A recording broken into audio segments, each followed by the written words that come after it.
Namaskara, namaskar or namaste. It means a salute to you, and Shubhodaya. It means a very warm and a good morning to you from our very own FIR Podcast Network and Digital India Podcast from Web Marketing Academy. Here is a warm welcome to the 12th episode of Digital India Podcast on FIR Podcast Network. This show is weekly updates brought to you by staff and students of Web Marketing Academy, and I am Mansi. This show gives you the latest updates in the digital marketing world in India. Today is the 26th of August 2015 and we are giving you updates of the last 7 days.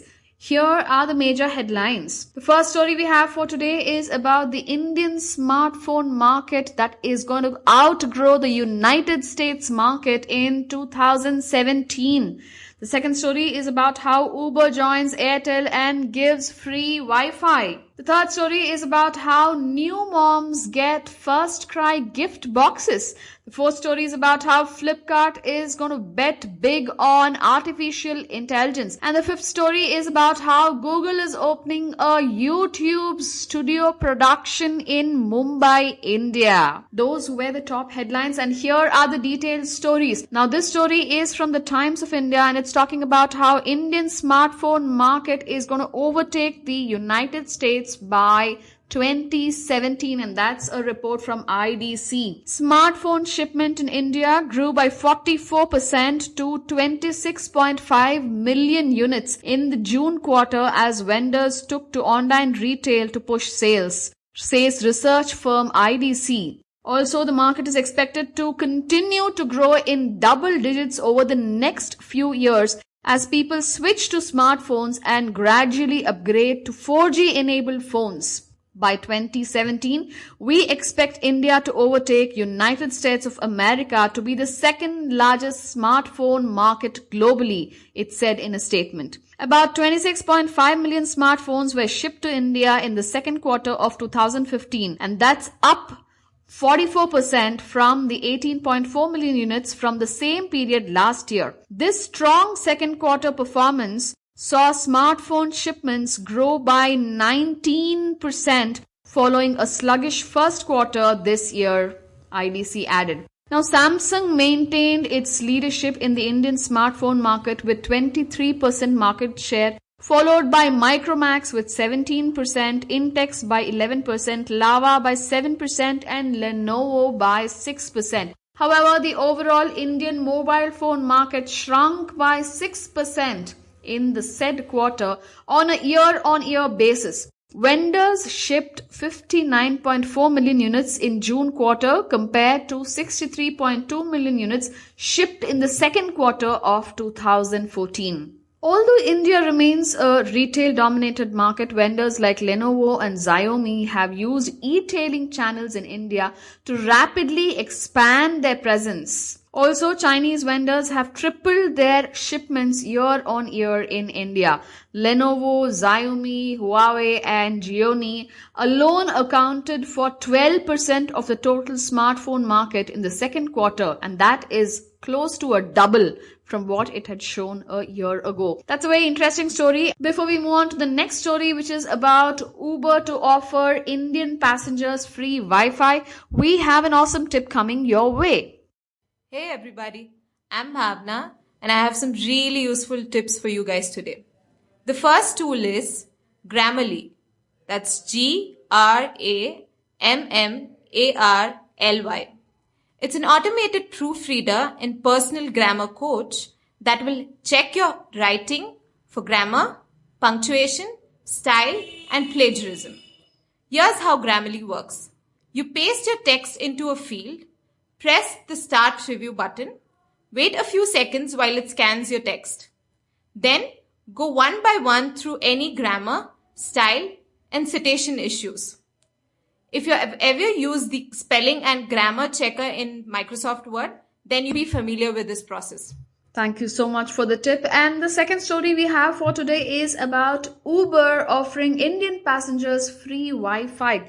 And that story is from Wall Street Journal. Uber Technologies Incorporated will give riders in India access to free Wi-Fi in cars book through their app as the arms race to dominate the ride-hailing market, with local rivals currently have the edge, heats up. Starting in Mumbai, Uber, in partnership with the telecom operator Bharti Airtel Limited, will give all its Indian drivers Airtel mobile devices that create 4G Wi-Fi hotspots in their cars. It's a war of better products and convenience and features for riders. Amit Jain, president of Uber in India, said of the competition with local Indian ride-hailing apps, the commute times in India are one of the longest in the world, and making constructive use of that time by people able to access emails, communicate with friends and family is a feature that is very beneficial to consumers, he added. Passengers who book a car through Uber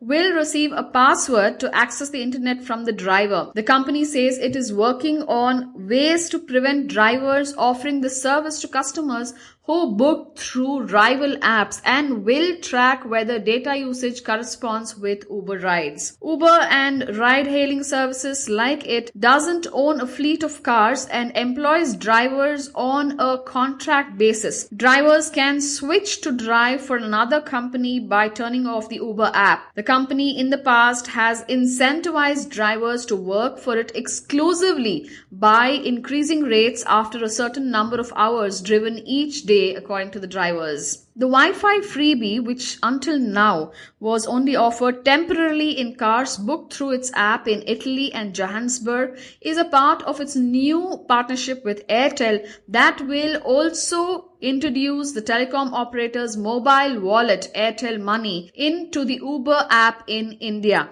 Airtel will also give Uber drivers subsidies on smartphones and mobile data in India as a part of the deal. Uber has 150,000 drivers on its books in India and estimates that it has 35% market share in that country, where the ride-hailing app Ola, owned by ANI Technologies Private Limited, currently dominates. Ola says it has over 250,000 vehicles on the roads in India in more than 100 cities and organizes 750,000 trips a day. Uber operates in 18 cities in India and says it expects to reach 1 million trips a day in the country by the first quarter of 2016. Anand Subramanian, a spokesperson of Ola, said that the company has grown 10 times in the past year in terms of number of drivers and cities on its platform. Ola launched a Wi-Fi service in cars taken by its most also be eligible for free car upgrades and discounted rides. You name it, you talk about it. It's all about a fight, and trust me, it's a war here in India for the logistics people here, and they seem to be introducing all sorts of things to ensure that there's some loyalty among the commuters and how they can stick to one brand while traveling. But that isn't so easy in India. Loyalty is not going to come so easy in India simply because the travel time is huge. If a booked taxi doesn't turn up at your doorstep on time, people will not hesitate to just book another one and go with it. It's not that easy competing with each other, considering the infrastructure, considering the roads, considering the commute time and the availability of internet for the commuters at the right set of time. With that, we move on to the third story. Before we talk about that, we have an awesome tip coming your way. The second tool is CoSchedule. That is CoSchedule. This is a content marketing platform that one can use to plan, create, and distribute content. Though it's an editorial calendar building tool and it's a paid service, the company also has a free headline analyzer tool that uses data analytics to determine the strength of headline you're planning to use. Based on data cultivated from the success of past headlines, CoSchedule gives the headline you've written a score between 1 and 100. The scores are based on how well you've mixed words that is an internal algorithm deems emotional, powerful, common, and uncommon. It also makes sure that your headline isn't too long and shows how your headline will look as the subject of an email or a Google search result. The best part, since the headline analyzer tools retain your past searches, you can keep plugging in new headlines to see whether they will give you a higher score. Hey, thank you so much for that tip. And here is another story from the Economic Times, and they're talking about how firstcry.com spend close to about 20 crores, that's 30 million US dollars, handing out 1 million gift boxes to moms in hospitals. That's the new moms.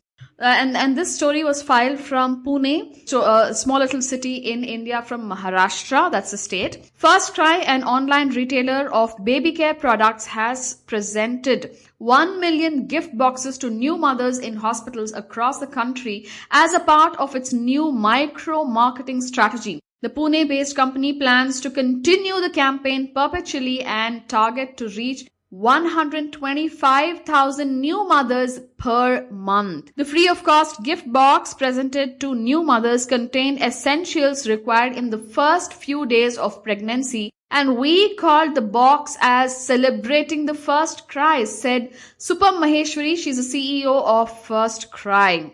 It has also given coupon codes to mothers for further shopping on its online site, app, or the 120 physical outlets across the country. The company, which first conducted a pilot with around 200 hospitals in Pune, has so far partnered with more than 7,500 hospitals across the country. It has spent close to 20 crores, that's 30 million US dollars, on this initiative along with its brand partners. With marketing costs increasing exponentially today, this was an innovative means for us to connect with new customers at a reduced marketing cost and build a potent relationship with new mothers who can become our regular customers, said Maheshwari. She said the company has seen a conversion rate of 8 to 10% to actual customers through this campaign. Of course, the traditional campaigns typically see about 1 to 2%, whereas we achieved conversions 4 times that.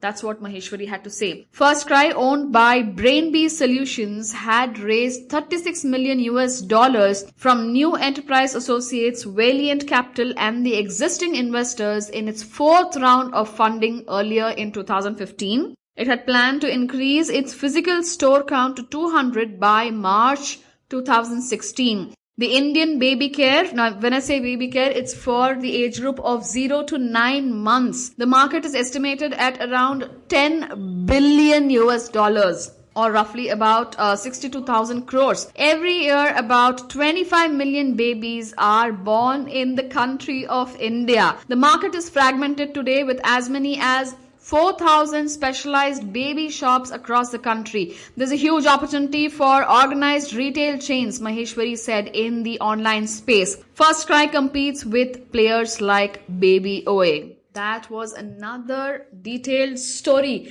And we move on to the next story. But before that, we have an awesome tip coming your way. The third tool is Qualaroo. That is QUALAROO.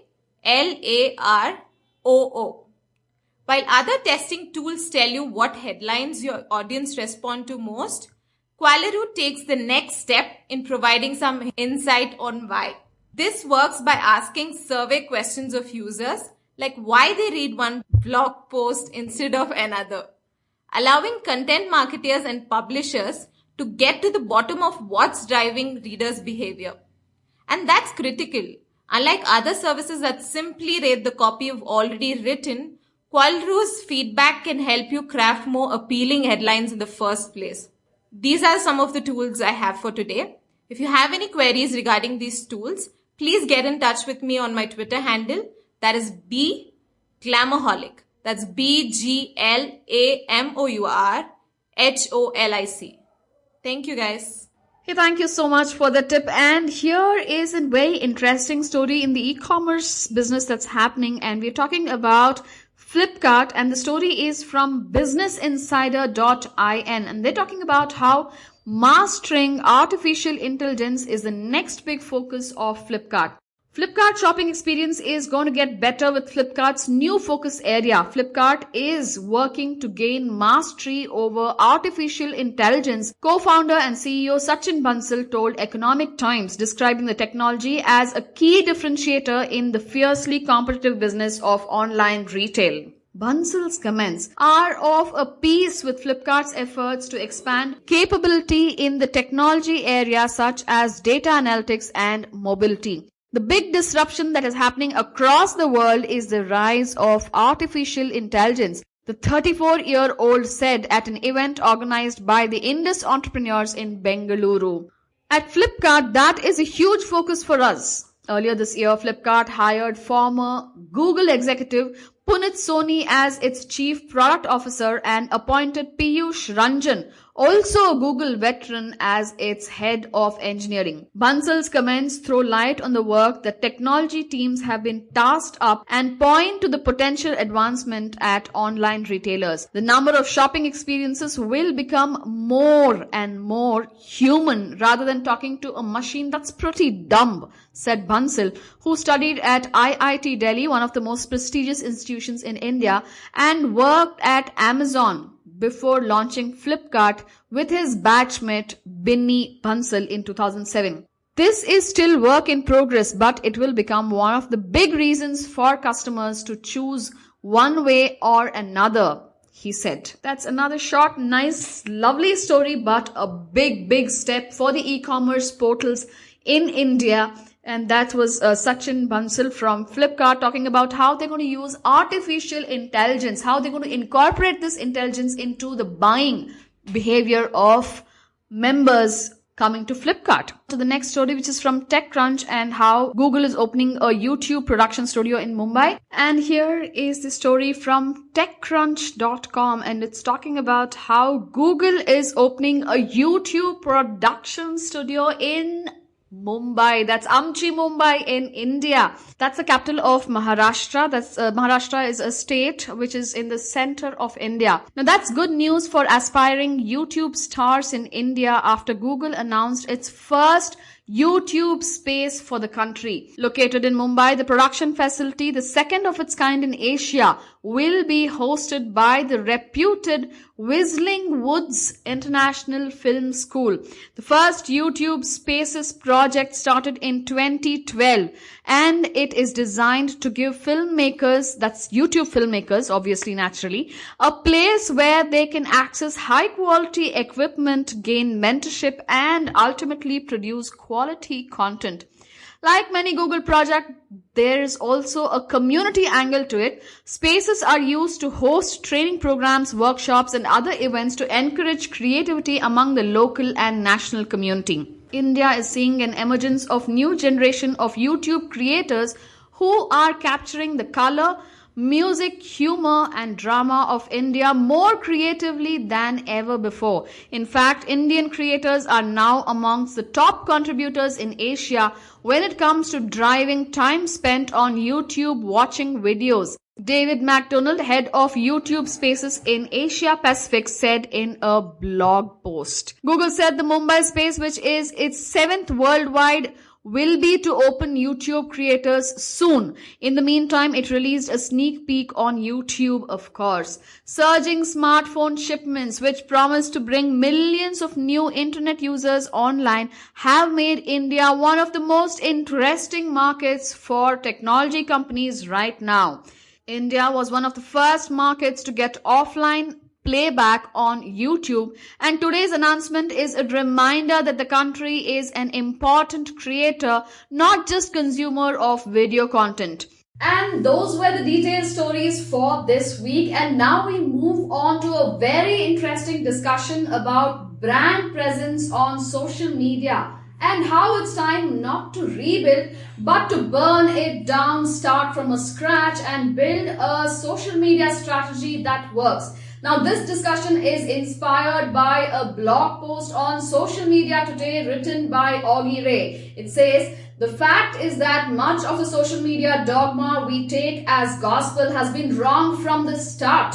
As a result, brands are wasting good money to chase irrelevant or even damaging social media outcomes, and the required improvements are not minor adjustments. In many cases, the wrong departments have hired the wrong set of people to do the wrong things, evaluated with wrong measures. That's a lot of wrong that we're doing. And to discuss this topic at length, we have a good panel here at the WMA studio. There are some really credible speakers that we have. For the first thing being Suresh Babu, the founder and CEO of Web Marketing Academy. Welcome, Suresh. Hi, thank you. Alright, and the next person we have is a second panelist, and that's our very own Monica, a faculty at Web Marketing Academy. Welcome to the show, Monica. Thank you, Mansi. And also we have our very own Sejal, who's helping us with the podcast at Web Marketing Academy. Welcome, Sejal. Thank you. And yes, we also have the soft-spoken Sumedha, who's the faculty at Web Marketing Academy. Welcome, Sumedha. Thank you very much. Alright, so I just spoke about how there are so many things happening wrong in the social media world and the brand presence.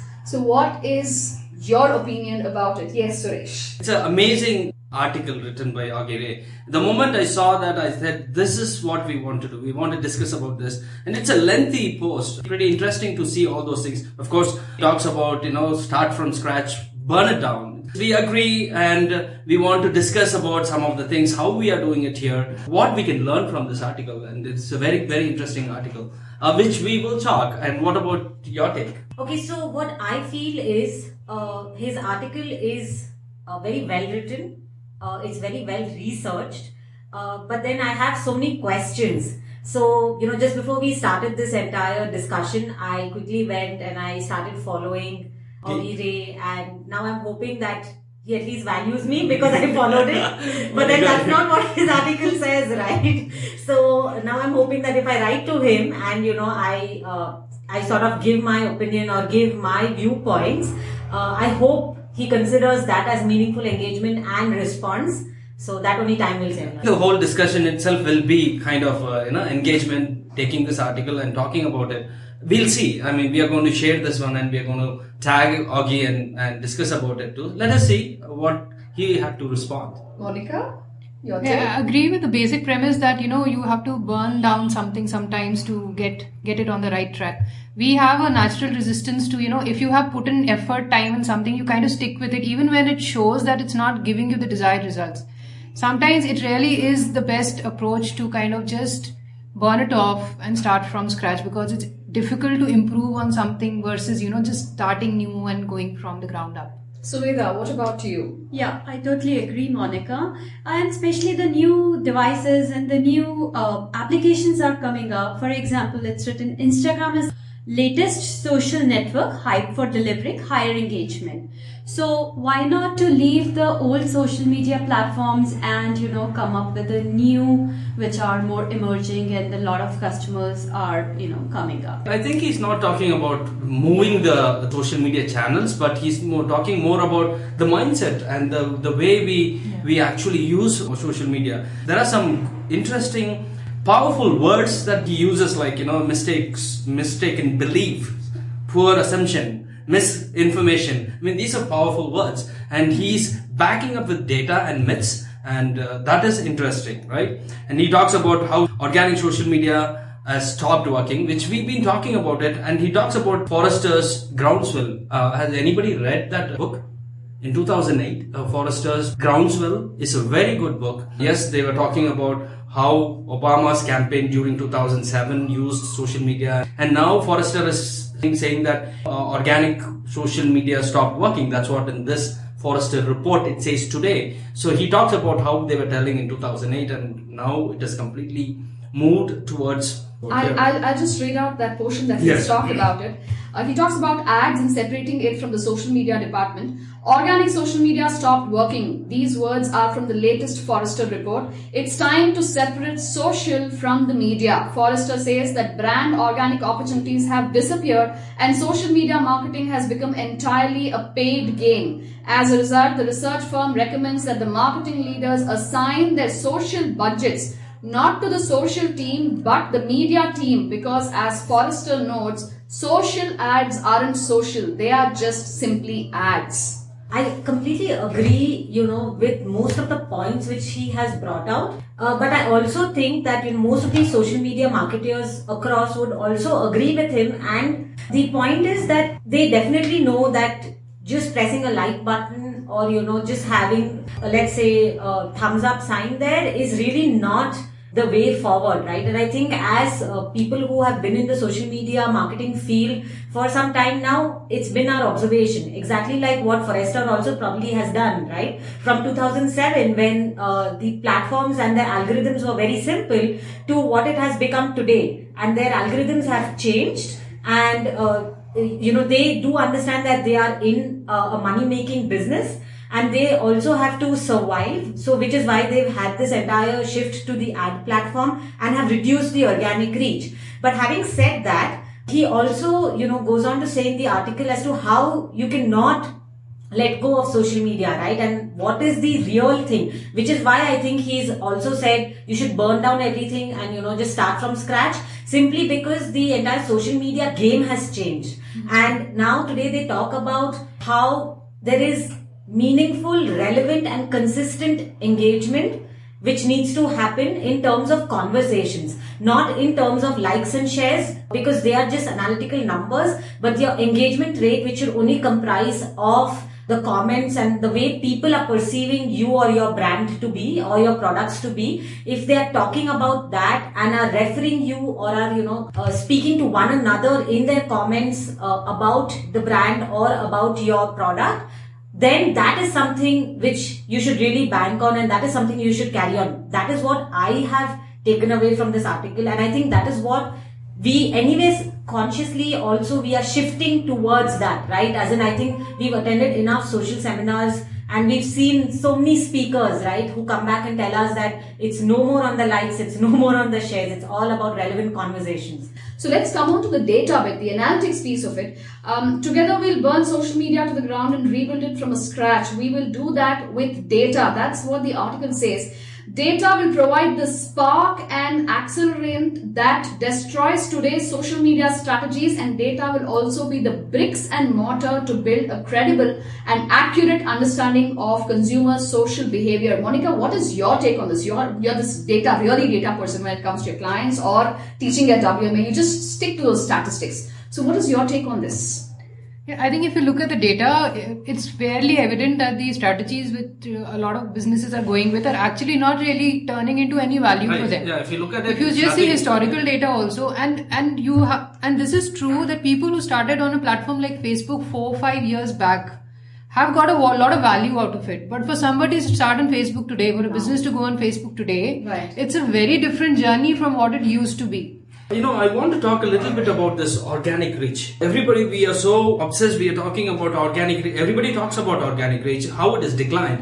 Of course it has declined, but we need to understand why it has declined. It is their platform, right? It is Facebook platform. They decide to do whatever they want to do. That is their platform, so we need to respect that. Of course, it's given us for free, and they have the right to do whatever they want. But if you take a step back and understand why Facebook is doing this, couple of things we discussed in the Periscope too. Facebook or any social media or even Google for that matter, their algorithm changes because one, they want to give valuable information in terms of content, right? That is the whole purpose about Facebook changing this algorithm. So we need to understand they're also looking at the benefit of the user who's using Facebook. That's one of the things. And of course, they also need to make money, and they want to this is another way to monetize to people or brands boost that one. So we need to understand that a little bit, and then talk about data and other things too, right? No, so but even after paying money, after paying for the same things, the brands are still not getting the value out of it. Now, yeah, see, why is that happening? It all depends upon the what kind of content we are putting. Is it interesting or is it valuable content? Interesting. What we did was we posted this Facebook post. It is actually FIR Podcast link, correct? Yeah. That we discussed about this, and we put some pictures about what are the things that we discussed. That post got 3,500 organic reach. 3,500 organic reach. Wow. I mean, then we realized what are the things that we did in order to get that, because typically we'll get maybe 600, 700. We got around 45,000 likes. Out of that, the reach was, of course, it's not a huge one, but we see significant. This post alone got 3,000, 3,500 reach. I mean, then we look back at what are the things that we did. The title was interesting. The tags was interesting, and interesting enough, we did something listening to podcast. We used that particular thing, and then the pictures, and the post was lengthier. It was not just a one paragraph. It was a lengthier. Yes, we tagged the right people. So we tried to understand why this post alone got some good organic reach. Of course, what I did also is after 2-3 days, I boosted it. The boosted post is like not even reached 2,000. So your organic reach was better than yes. your boosted Exactly. reach. Normally it is the other way around, right? Right. The boosted post will get engagement or maybe reach more, and the organic will be less, but this is significant. That's exactly what I'm saying. So whether you are going organically, you want to try it organically, or you go on a paid strategy, the core thing which many people forget is the kind of content that Exactly. provokes conversations. Right. Are you focusing on that? Now everyone will say we have to post 2-3 times a day, and that is the focus. Right. The focus is not that you build something that is newsworthy, that is informational, that is something which will emotionally connect with people. Maybe you will do it once in 3 days, perhaps. Right. But at least you make that something which will deserve the attention of people. But instead we focus on, there is this algorithm, we must focus this, Yes. we must share 3 times a day, LinkedIn we must go 2 times a day, and never mind that people are not coming and you're not paying attention. Right. Yeah, I think, Totally. You are not paying attention in to this this. very case of WMA that you mentioned, let's look at the demographics of the people who like WMA page. These are people who are genuinely interested in the digital. They're basically students, just to start off, professionals. If you look at the demographics, it very clearly states, and the content that you have posted is speaking about internships. It's speaking about social good. It's talking about how you can come up with your own programs, your own strategies, your own plans. The originality in it, okay, and that's what WMA teaches, right? So it goes very well with what the audience wants on your Facebook page. So when the content goes very well with what they want, obviously they're interested, and the way it has been posted, as he rightly mentioned, is amazing. So that's how I think when you correlate those two aspects, it's a beautiful combination. Yes. Totally. It's like quality versus quantity. I remember, people asking about, they're making a calendar where they are like putting 3 posts in a day and, on the Facebook, on the Twitter and all those channels. So I agree. It's just the right post for the right audience. Makes it more meaningful. Also, there's another thing that they've mentioned in the article which says social does not deliver, and he's talking exclusively about reach falling is one, but social has never succeeded in delivering reliable marketing scale, no matter how many case studies suggest otherwise. Social does not deliver purchasers. It delivers very poor conversions, because they're talking about conversion rates of 1.17 compared to 2.04 for search ads and 2.18 for emails. So when you say social does not deliver at all, and then we're talking at length of how we should change social media strategies and things like that. What is your opinion on this when it comes to let's rebuild the whole thing? You know what, this is not related to this, but I was just thinking about this because the entire article was talking about social, and I was thinking to myself, we are doing education and our focus is on educating people, right? But what happened is, now why are we doing this? Why we need to do podcasting? Why we need to periscoping? This is on social media too, of course, right? Why we are doing it? Are we getting returns from it? That is one thing that we need to think. It's not about just return on investment, or it's not just about conversion. We are not looking for conversion here. We are not looking for, brand awareness or anything. I mean, we love it and we share it. Whether people like it or not, it doesn't matter. We still do it. Right? So we have to understand that perspective too. That it gives a major impact. Why we are doing it? Why we are all sitting? You guys are not going home and you are sitting down now and discussing what is it? What does it gives us? Are we looking at a number? Are we looking at this thing? No, right? We share it. That if we look at the reasoning behind we don't care about numbers. We don't worry about anything, right? I just want to. Totally. Right. Right. When you're talking about numbers, there's another thing that they've mentioned. Toss out your social media scorecards immediately. The first step to refocus social activities on what matters is to change what is measured. So right now we're measuring quite a bit. A lot of parameters coming into picture, correlation happening, multi-channel, omni-channel, a lot of analytics coming into picture. He says just kind of, chuck that. So what are we supposed to measure then? Conversations, relevant conversations. Yeah. Okay, so what I think is, at least what I've gathered from this particular article, is he says it's just not about likes and it's just not about the shares. and that is the scorecard he's asking you to chuck out of the window. But actually concentrate on the engagement which is happening. And by engagement, the way he's defined engagement is simply the relevant, consistent conversations which are happening. So which means, and both the terminologies are very important, right? Relevant as well as consistent. So it cannot be like somebody just comes once in a while and posts something and runs away and, you know, that's about it. And then we say, oh, that's an engagement. No, that's not, at least that's not what I've gathered from his conversation, and that's not what I've seen in my experience as well, right? People need to come back to your pages on social media or to your brand or products on social media simply because they have faith and belief in you and they want to interact with you. So how they interact is something which you need to focus on. So either you call out to them by tagging them, or you show gratitude to them because they've helped you in something. There are numerous ways to start that interaction, right? Or you ask them a question which is going to add value to the business as well as add value to the respondent's time by responding to the question. I think that those are things which he's asking you to measure. Talking about measurement, we had this argument, me and Sejal had this argument the other day. We are doing Periscope. We need to have some numbers. We need to have lot of people listening. And I was telling, if 5 people watch, still we will do it. Even if 5 people watch, why are we taking that? If it adds value to those, because we don't know. The metrics in Periscope it's a little bit different. Don't even know whether people are watching. I mean, it says 70 or 150, but we don't know. But what we do is we just talk passionately and we share things. And at the end of the day, I think if we can speak, if there are like 1,000 people, speak to one person in the audience, right? If your message reaches to one person in the audience, that is great. The same concept, I'm doing it in terms of podcast, in terms of Periscope. I'm talking to one person who's listening. And the same thing that we did in our OME. In our OME, that is an event that we conduct every month. There might be only 5 people sometimes, and we will still do the things. And sometimes we'll have 150 people. Right, and it is the consistency and delivering the message on a regular basis which builds a loyal audience. This brings me back to that story. You make a difference to that one starfish, right? So there is this little boy who's throwing starfish every morning into the sea, back into the sea, and then there's a stranger who's walking down the beach and he sees him and he's like, oh, child, what are you doing?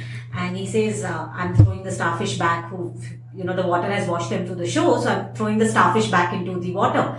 The stranger's like, you're not going to achieve that, I mean, it's not going to make much of a difference because there are so many lying on the shore. And the small kid just picks up one starfish and throws it back into the water and says it made a difference to that one. Right? So It's exactly that even if one person is probably reached and one person has derived value, I think it's worth all our time and effort. Excellent, yes. And he also talks about data, right? I want to talk about, people, he says facts. Social media, people take social media seriously. And he talks about ad blocking as growing. I mean, that's an interesting topic in itself to discuss. Absolutely. Right? So that's a huge topic. And then customers do not trust brand.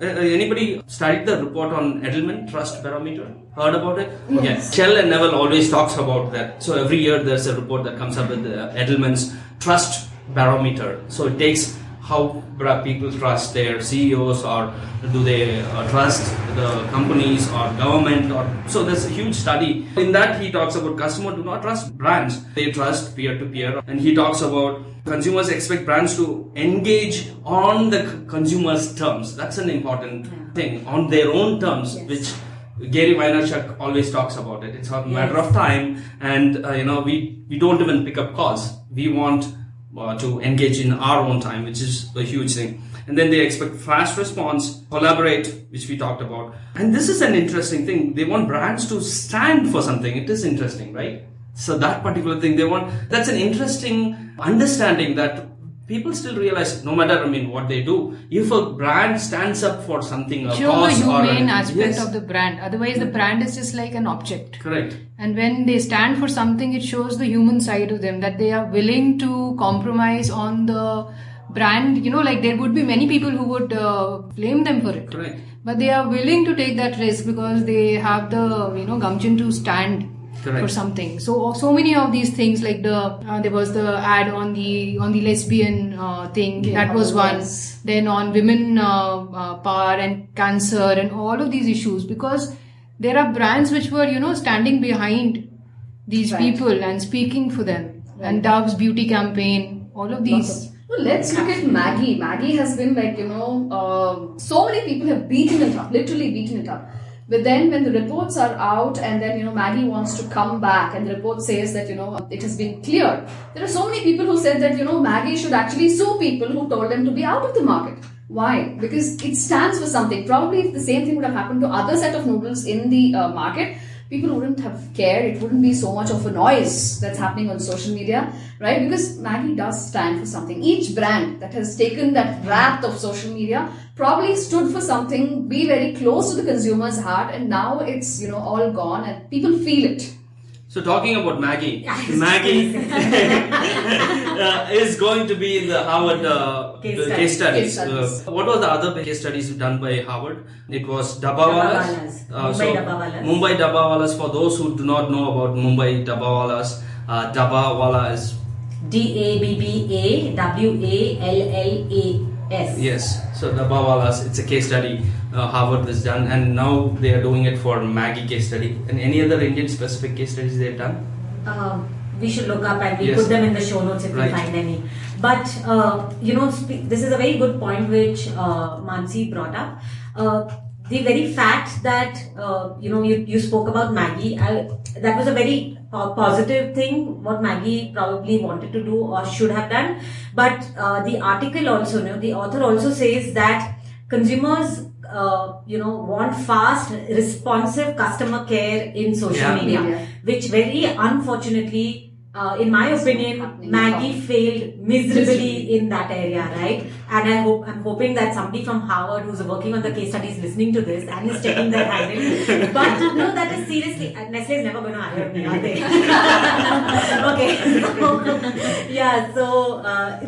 that is so true.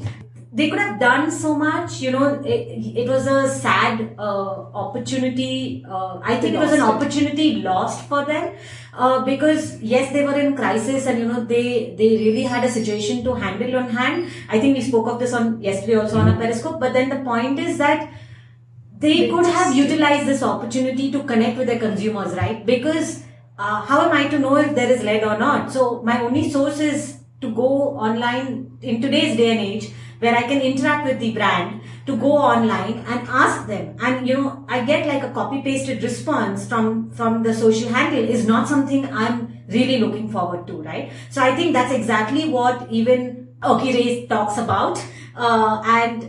He also saying that if you have meaningful and relevant conversations in a customer relationship management situation, that will actually up your brand and make it more visible and get that organic reach, rather than just copy pasting stuff. So should we stop social media?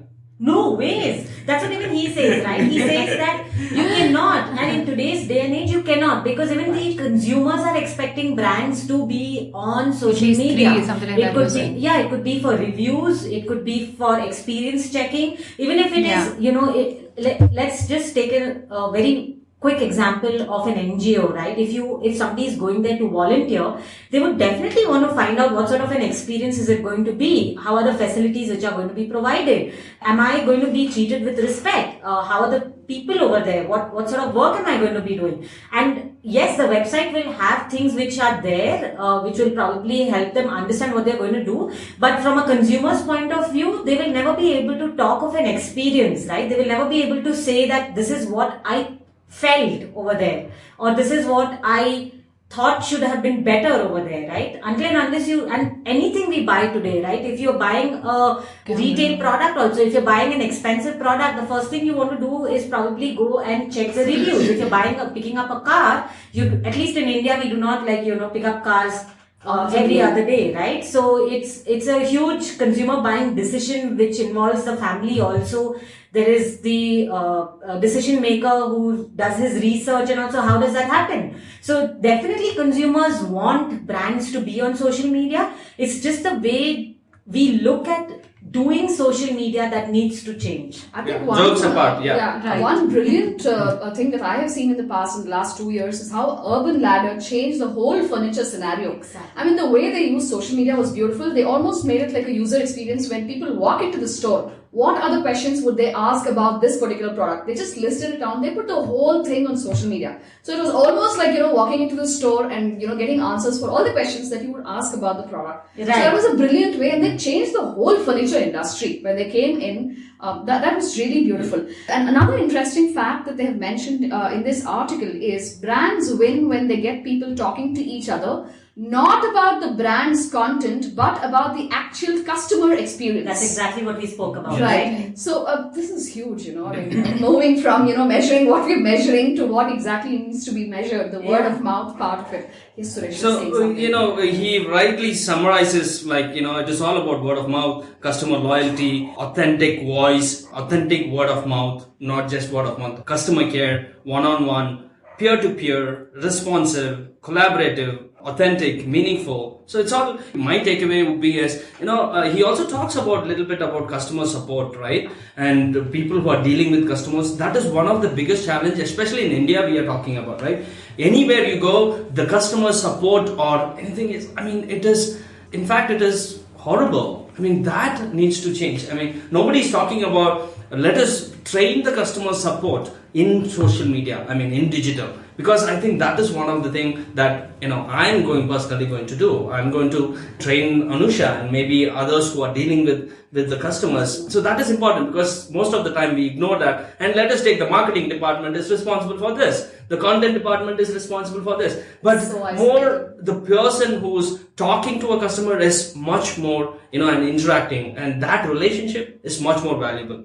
Right? So, and I also, when we talk about content, we talk about answering the customer's questions. So, listing it down, the questions, and trying to answer, give content that is valuable. That is what Sumedha is working on, and Anusha is working on. What are the questions they ask? Give them what they want, and engage them, build that relationship, and that is going to change. Awesome. I just read a story today where Indian Railways is having Twitter handles, which is specific to zones and regions. You've got the general managers who are going to handle the Twitter, handle part of it, and any grievances and queries are going to be answered. That's a part of the Digital India thing that's happening in the railway sector. That's something I really want to see. It's huge.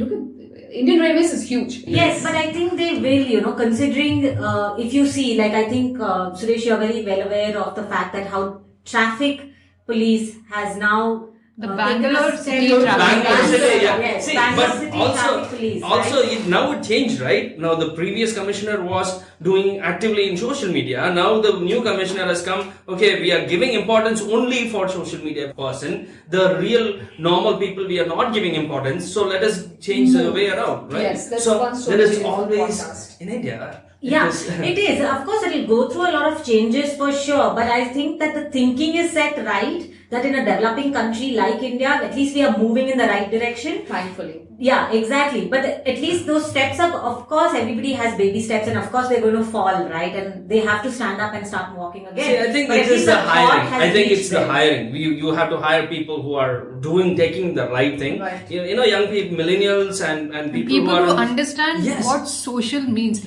The main problem I have with the whole social media marketing thing is that brands want to jump on it, but they don't understand the right. meaning How of it being works. social. Right. If you were in a meeting or a group of people and somebody comes and says something about your brand, would you just walk away? Right. Wouldn't you answer? You have to Exactly. just translate that thing onto social, and they forget in the whole technology aspect of it and hiring a team and all, they forget that what social really means. Why do people come to on the social platform in the first place? They What an just want to excellent sell point. the things and sell the things in the fast manner, I feel. Like if it's a group building of the people. community, educating them, giving them the guidance, the customer care, all these steps are totally missing. Yeah, I think he's pointed this out in the article where he concludes saying that, stop talking at customers, stop talking at customers Yes. and telling them what they want to hear. Start listening to customers What and they want, responding with what they want and need, right? So I think Totally. both of you really spoke on that topic also really, really well.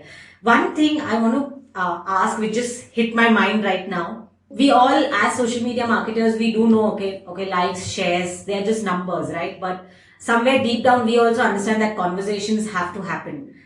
Is there a fear in any of you taking this point? Because I do, and I can let you know what my fear is. Right. No, fear is very obvious. I mean, I talk for the couple of people I listen to from the market. They're all fearful of even getting into social media. Right. Okay. The at which people tweet and people talk about social media at length about brands is huge.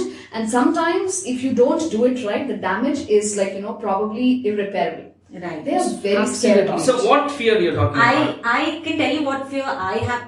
I don't know whether to term it as fear, but earlier, if you remember, when Google used to give certain weightage to links, how the link building, there were companies who were into link building. Alone. Correct? Yes. Completely. The business model was only link building. link building. Then came Twitter and Facebook, and we all heard of concepts of bots, right?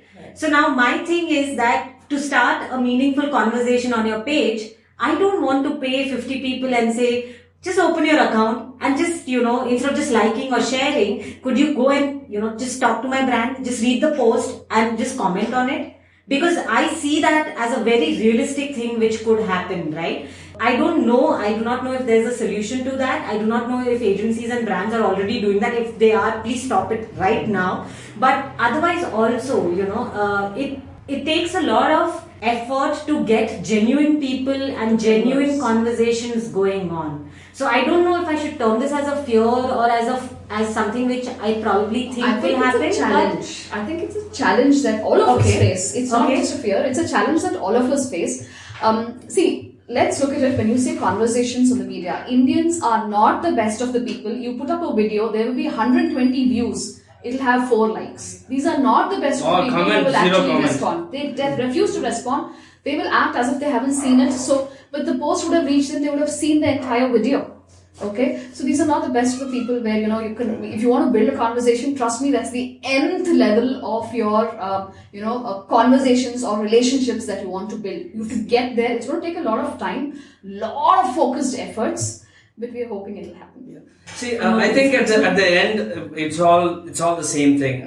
It is you treat customers well. I mean, those basics will not change. I remember in my village, if you go to a shop and you buy something, it's all based on relationship. It's not about whether you go buy. I mean, even if somebody new comes and starts a new shop, we still won't go because we are so attached to that particular person, right? And that's how it is. And it is bottom line. It's the same principles since mankind. And now all these channels come in and change. We get so carried away with this technology and all these things.